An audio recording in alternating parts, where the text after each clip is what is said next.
Hello, I'm Jeff Myers, and welcome to Elgin Today. On this edition, it's a busy show we have, and we open hearing from a couple of those who won Mayor's Awards for Preservation in ceremonies on May 3rd. Our Elgin Today camera takes in an amazing trip around Elgin as part of the Discover Elgin Realtor Tour. 10 days before Memorial Day, this World War I Doughboy statue received an equipment update as his long-lost bayonet was reattached to his rifle. We'll hear from those involved in this project. Mayor David Kaptain's segment takes us to a portion of land and buildings of the old Elgin Mental Health Center that now belong to the city of Elgin. Historian Bill Briska will join the mayor and myself and give us some historic background of the area. Elgin Police Department's Cop on Top Day on May 20th raises a department record of $4,141.10 for Special Olympics. Saturday, May 28th, it's the 39th annual Elgin Valley Fox Trot. We'll show you the start of the 2 races and the Walk for a Cause. We'll have these stories and more on this edition of Elgin Today. It was a great list of winners for Mayor's Awards for Preservation at ceremonies on Tuesday, May 3rd. We'll talk with 2 of the winners. First, a young Elgin lady who has an online blog called Peddling Preservation. With her bike and riding ability and picture-taking ability by a coworker, they have created a new way to see preservation in Elgin. As we talk with Kim Bauer and how it all came about. It just started as, something to practice writing. I graduated with my master's in historic preservation in 2014, and I thought, what am I going to do? How am I going to get a job? How am I going to stay writing? So I just thought, why not? My family and friends will love it. No one else will read it. And then I moved back and I kept writing, and then I started writing about Elgin instead, and I just fell in love with the city I grew up in. And, it's grown. So many people read it. People come up to me, and it's so humbling that, anyone takes the time to read it. It's just wonderful. So you show all of Elgin, or you have somebody doing the photography, and you're telling us all about Elgin? Right. So I write, and then my colleague in the blog is Madeline Richmond. She teaches at St. Edward's High School. She's an Elgin native as well, and then teaches. And then, she takes the photography, and I write. I grew up, I went to all the 46 schools. I went to our first blog post was about the planetarium, so we wrote about that first. I toured that as a kid, and then I went to Larkin, and grew up here. That's wonderful. And when you went away to Colorado, you missed Elgin, didn't you? Oh, yeah. It was interesting. I had never been anywhere but the Midwest my whole life. So when I got into grad school, I thought, I'll go somewhere totally different. And after living there for 2 years and getting my degree, it was amazing how much I missed the feeling of the Midwest and the feeling that we kind of cultivate here, and especially Elgin, because that's my hometown. And so once I moved away, I didn't think I'd move back, and then when I moved back, I can't believe I did. I missed it a lot. So. And when you returned, Elgin did not disappoint you. You loved it just as much. Yeah, it's great, and it's wonderful. So I also volunteer with the city, with Kristen Sundquist, who's our amazing preservation planner, and you really see it through new eyes, and it's just been wonderful. Congratulations, you won an award tonight. Tell me about it. Oh, that's been great. We've, for the last 2 years, we've given out what we call Spark Grants to try to help people in the Elgin area to be able to maybe get started on a project that they just keep putting off because they don't have the funding for it. So this just kind of gives them a start. And then we're also involved in various other community things. We have Adopt a Highway that we do 3 times a year. And you're legendary in the parade, the July 4th parade every year. Yeah, we've been in every year. The trolley is still there, and we've tended to have awards almost every year, so that's been kind of nice.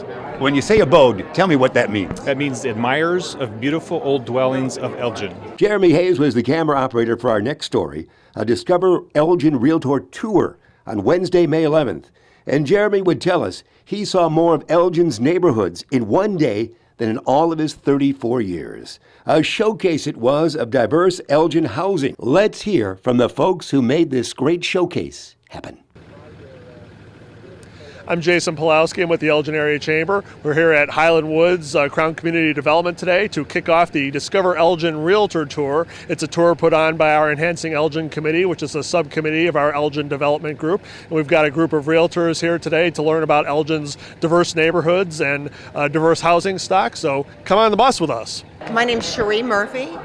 I'm a retired City of Elgin employee, and I have been part of Enhancing Elgin for many years, so we've done this tour several times over the years.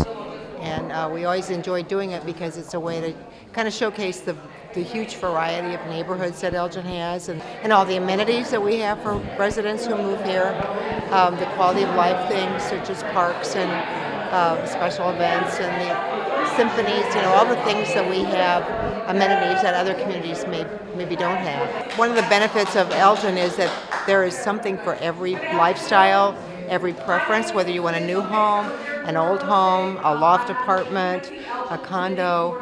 You can find it all in Elgin, and the architectural variety of architecture is just unlike any other community in this area. My name is Susan Angel Case. I'm with Baird & Warner Real Estate. I've been involved in the Enhancing Elgin Committee of the Elgin Development Group and Elgin Area Chamber for probably 17 or 18 years. And one of the needs that we found during these meetings were, how do we get more people to learn about Elgin and to sell Elgin real estate? How do we get good citizens to come move in? So this was a combination of all of that, and I think it went very well. I live here, and I have lived all over the country. I've lived in North Carolina, California, Chicago, Vermont. I've lived back here almost 19 years. I think it's one of the best places to live on the planet, and that's my personal thoughts.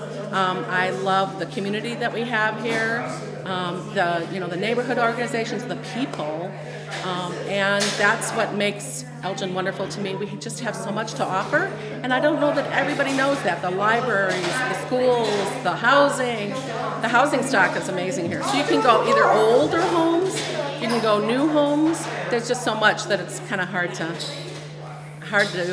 figure out what's best. And here's good news. It's almost time for the great July 4th parade in downtown Elgin. It is almost parade time, and this year we are very excited. So we're going to start out. You want to volunteer. It is on Monday, July 4th.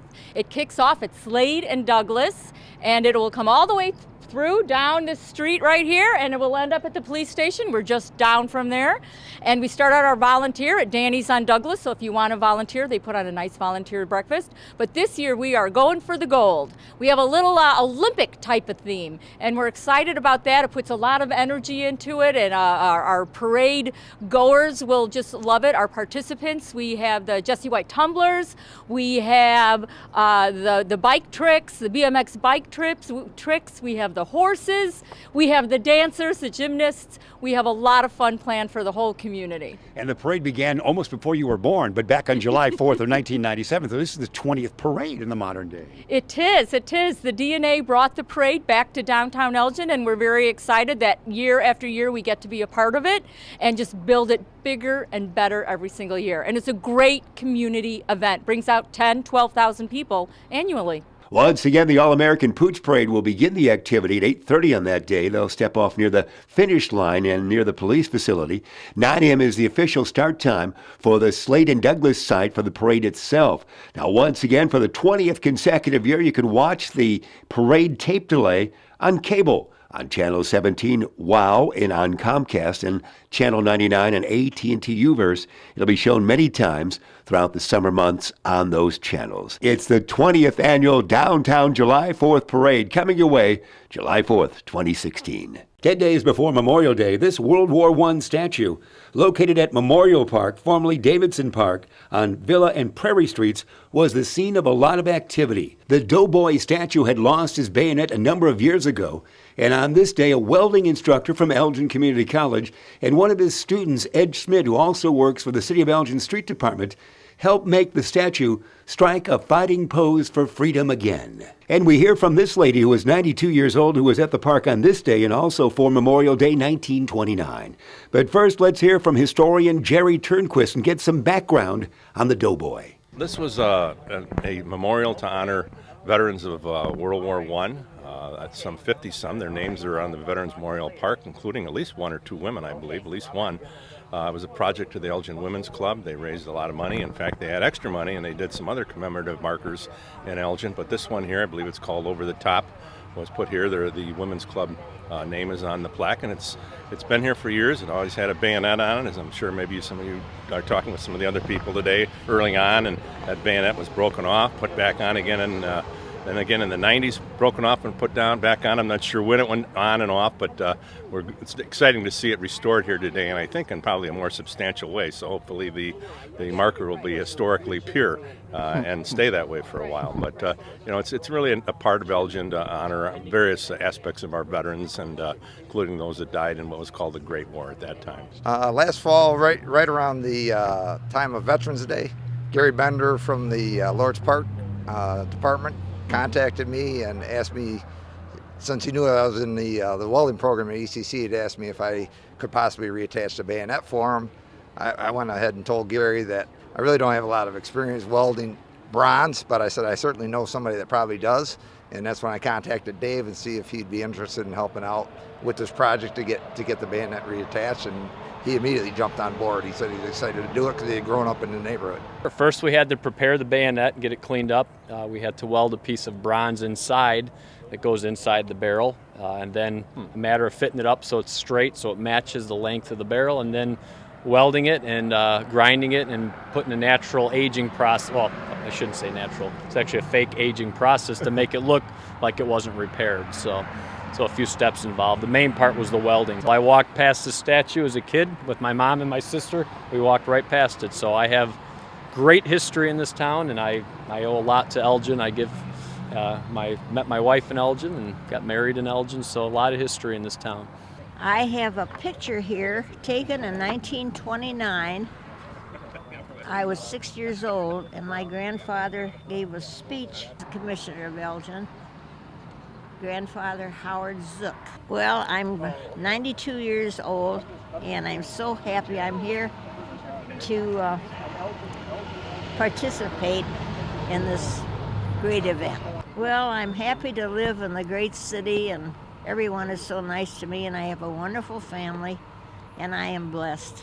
It's time now for our rendition with Mayor David Kaptain. We're outside today, Mayor. We are. We're out in the field at it's the Elgin Mental Health Center. It's the city's property that we just negotiated with the state of Illinois and through the state of Illinois with legal issues, and the property now belongs to the city. It was a trade for us with the Elgin Community College and purchased from San Filippo. And Bill Briska's here. He's a historian that has spent part of his career at the Elgin Mental Health Center, has written a book about the mental health center.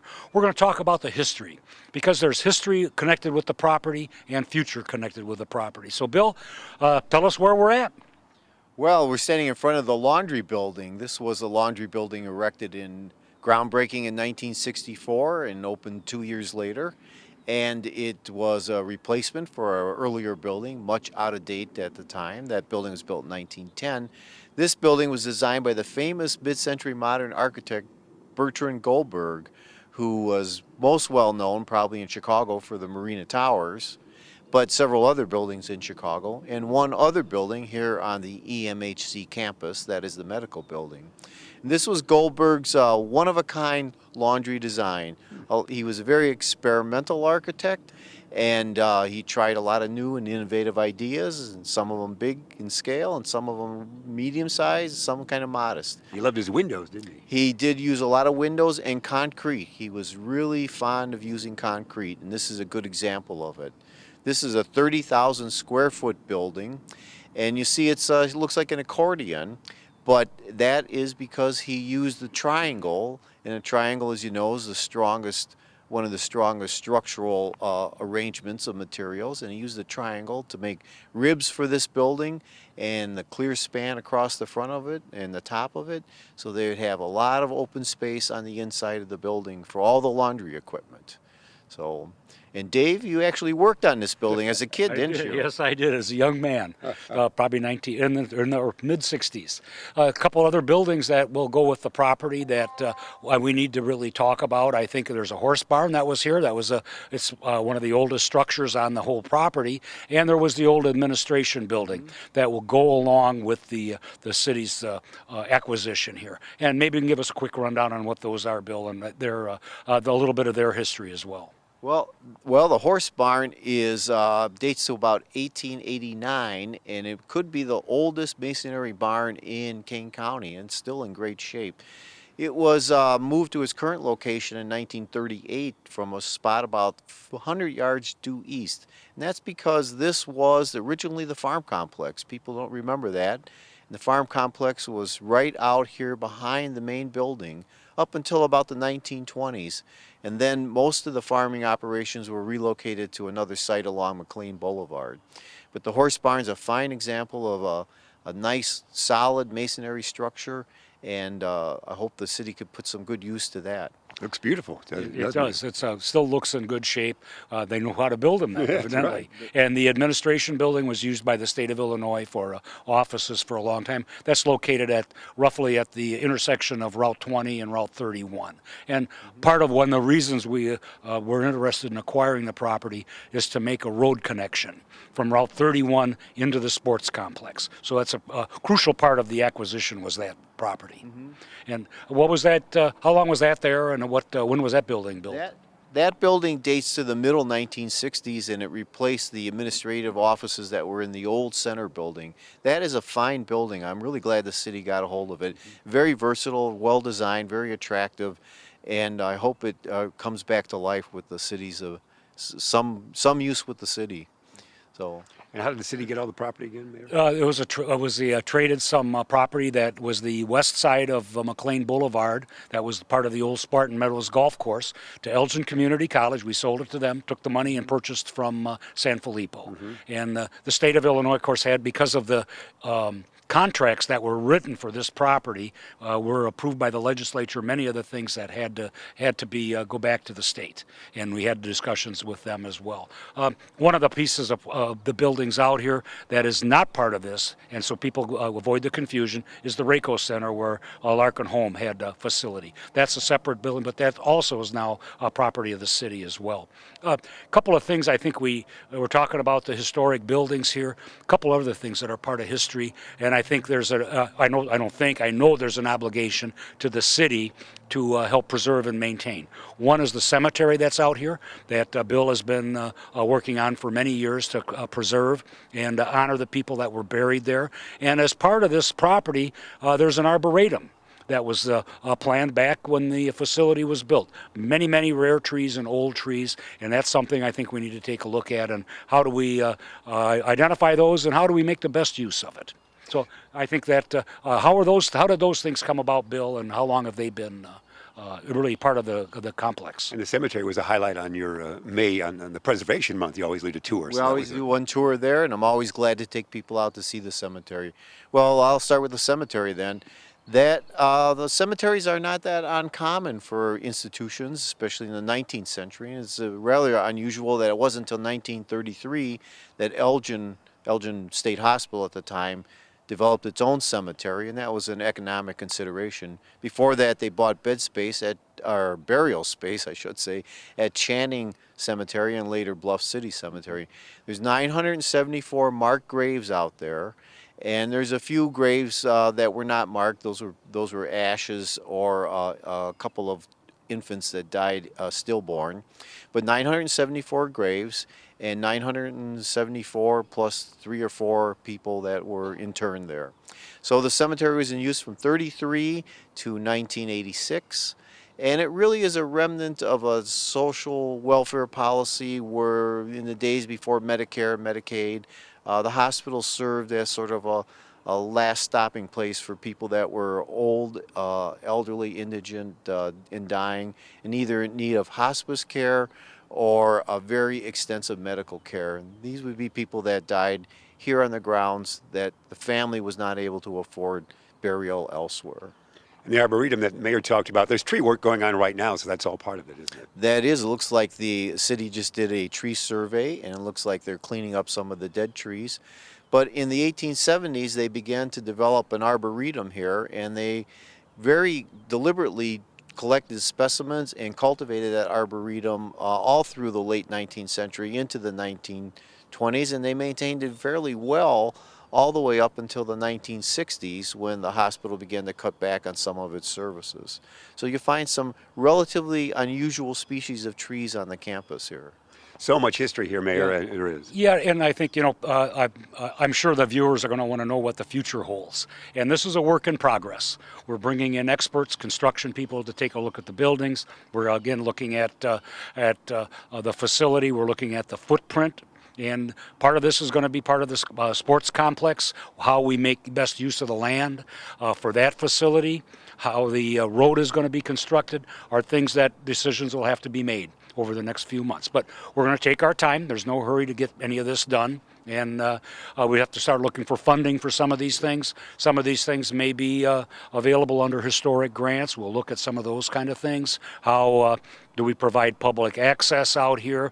And I think it's going to become an important part of this community. We're looking at the sports complex as being part of an economic development engine to help the city grow. Obviously, we're busting at the seams for softball out there, so that's one of the reasons that we were interested in acquiring the property. So these decisions will have to follow us for probably the next year or two at least, and decisions the council will have to make. How much more acreage will we have with all these additions? I think the city just picked up 82.3 acres or something of that nature, yes? A major sports complex. It's going to be a pretty good sized piece, yeah. And again, part of it's trees. There are buildings on here, so we'll have to see what'll be usable for soccer fields, football fields, and such. So I think one of the things we need to talk a little bit about is I was honored to present Bill with an award.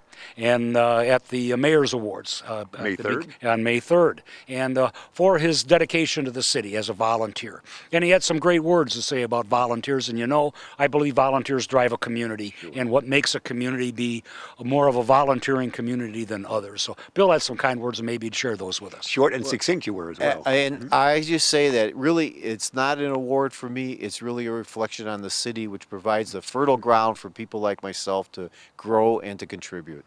So it's really the city that gets the reward. Well, congratulations. You've done so much for volunteering and so much for the city of Elgin. That's a wonderful award. Thanks, Jeff. I appreciate it. I appreciate it, Dave. That was a great night. You earned it. Yeah, it was. Yeah. It was very nice, very wonderful night. And I think that reflects very well on the city, and so does Bill. Bill's also the chairman of our strategic planning committee. So this is going to be part of what his group is going to be looking at, is what do we do with the property. So there's no committee you haven't appeared on in some form over the years. You know that, Bill. Well, you got to be named. Service committee, maybe. I'm not cut out for that. Bill Briska, Mayor, thanks a lot. We could stay here a long time. Thank you, Jeff. We'll look forward to another program next month. That's our segment with Mayor David Kaptain. It's Friday, May 20th, and the Elgin Police Department is out in full fundraising force for a great cause. Let's find out more about this event. My name is Tom Wolick. I'm a police officer with the Elgin Police Department. I've been with the police department for 21 years.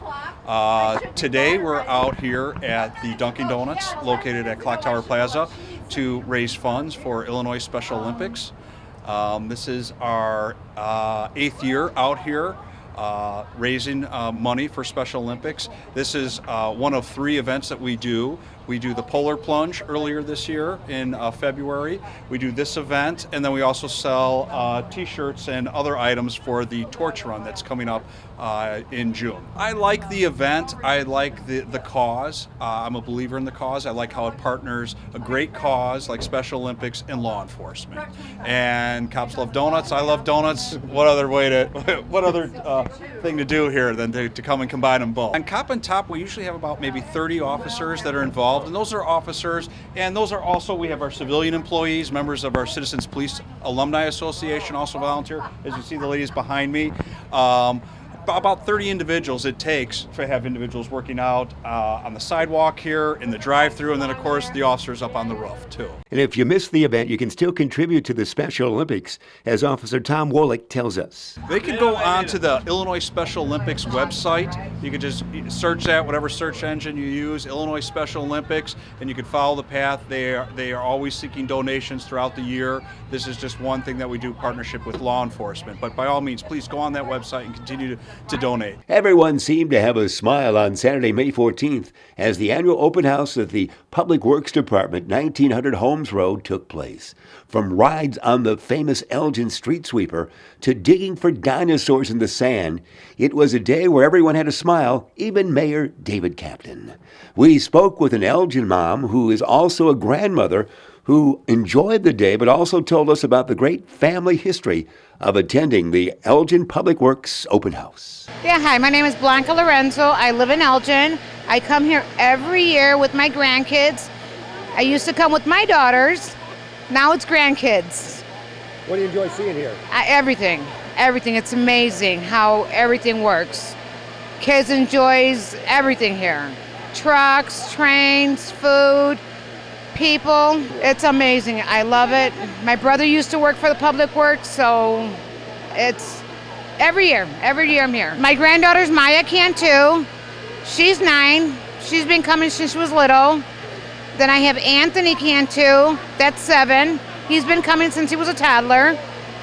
My daughter, Maria, she's 26. She's been coming since she was 13. And I've always been a big fan of the open house of the Elgin Public Works Department as well. And it seemed before anyone left, they had to munch on a hot dog to cap off the day. This month of June, a very special preparedness workshop will take place on Saturday, June 18th, hosted by this lady in the training room of the Elgin Police Department.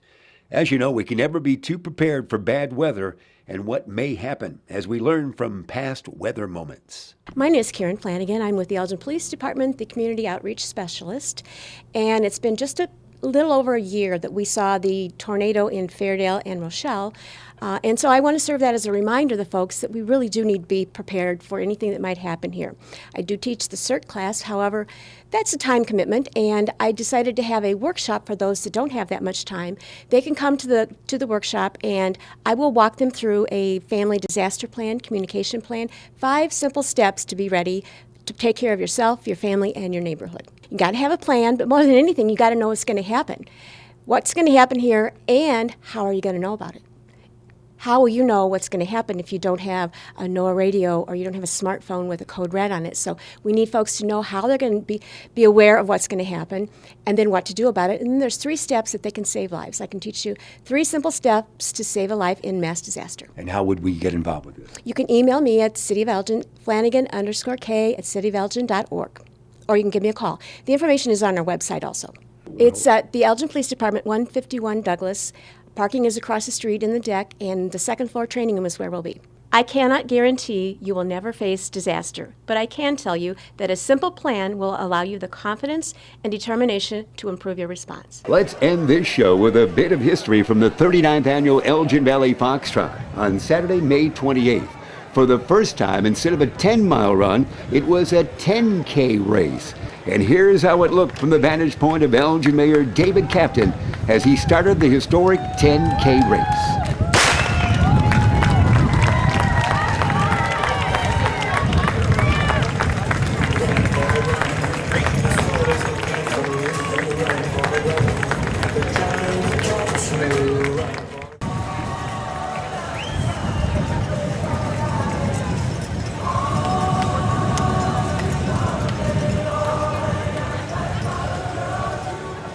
And 10 minutes later, the 5K started without a hitch.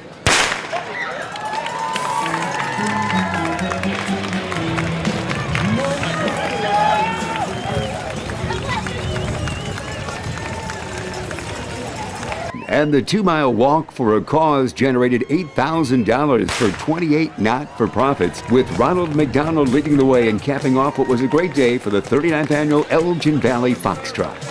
You can learn more about the information you saw here on Elgin Today or about city services, programs, and events by going to the Elgin website at www.cityofelgin.org. And now the City of Elgin has a 311 contact center. Elgin 311. Call, click, connect by calling 311, the city's information and request resource. For everyone here at Elgin Today, I'm Jeff Myers. We'll see you next time.